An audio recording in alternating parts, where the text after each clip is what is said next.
I found a naughty video of my girlfriend, who I've been with for 8 years, cheating on me. Her family, our friends, and the cybercrime police are now involved. I feel numb.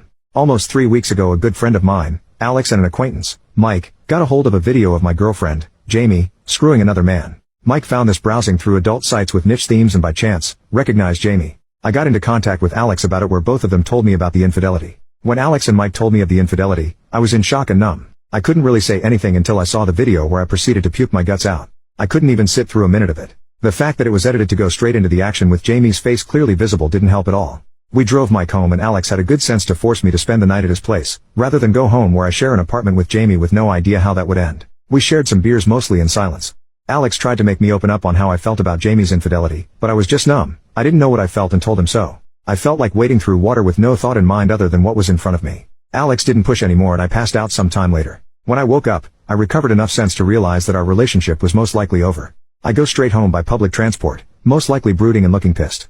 I wonder what the other passengers thought when they saw me looking like shit while trying to emulate Batman. I get home and catch her getting ready to go out, asked me where I was and why I didn't contact her. I don't bother answering and just told her we needed to talk. We sit down facing each other on our kitchen table that we built from scratch in my grandfather's farm, and that random thought pretty much broke the dam. A lot of stuff happened. A lot of harsh words were said, accusations, and blame. Too many details to describe, but essentially, I immediately broke down in tears and asked her how the heck she could ruin this relationship we worked so hard on. She's confused and wanted an explanation. I dropped the bomb and showed her the video. She cries, begs for forgiveness, but I hear nothing. More crying and cursing until I tell her that we're over. That was it, and she just shuts off. She slumped down and closed her eyes, still crying, but says nothing. This gets me out of anger and I try to figure out what she's doing. Talking to her, hard and gentle prodding, nothing. Absolutely unresponsive, so I just drag her to our bed and lay her there. I go back to our kitchen and call her parents, Alice and Julio.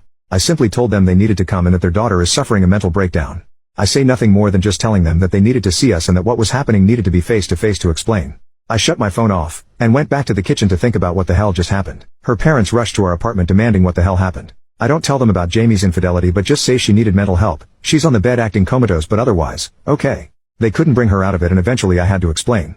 I didn't want to do it without Jamie being able to explain herself. I showed them the video and they're heartbroken, told them we had an argument. I didn't hurt her, but she probably couldn't handle the stress and broke down. They decided to bring Jamie to her university's mental health clinic. I decided not to go with them. The next day, Jamie eventually wakes up. She's stable and responsive. There, she says that the video was not consented. Her family decided to report this to the cybercrime police. Jamie's family won't grill her with her mental state being the way it is, but her parents are obviously ashamed and aren't sure what to do other than what the psychologist recommends, which is to let Jamie rest for a while and support her until they're sure she doesn't implode, then was sent home to her parents. This was all relayed to me by her older sister, Jackie, who's trying to be the mediator. She asked me if I really was going to end the relationship. I responded saying that I'm not sure if we can even salvage it. 2 days later, Jamie's parents asked me to visit them for a talk. I agree and go the next day. Jamie's parents, and her older sister are present. We go to their living room and sit down. They looked sad and tired and I felt the same. Jamie will be the last topic of our talk. First is me. They wanted my parents to be involved. I feel disrespected as we're already adults, plus my father and I are tense, but I relent as I'm already tired and a bit out of my depth.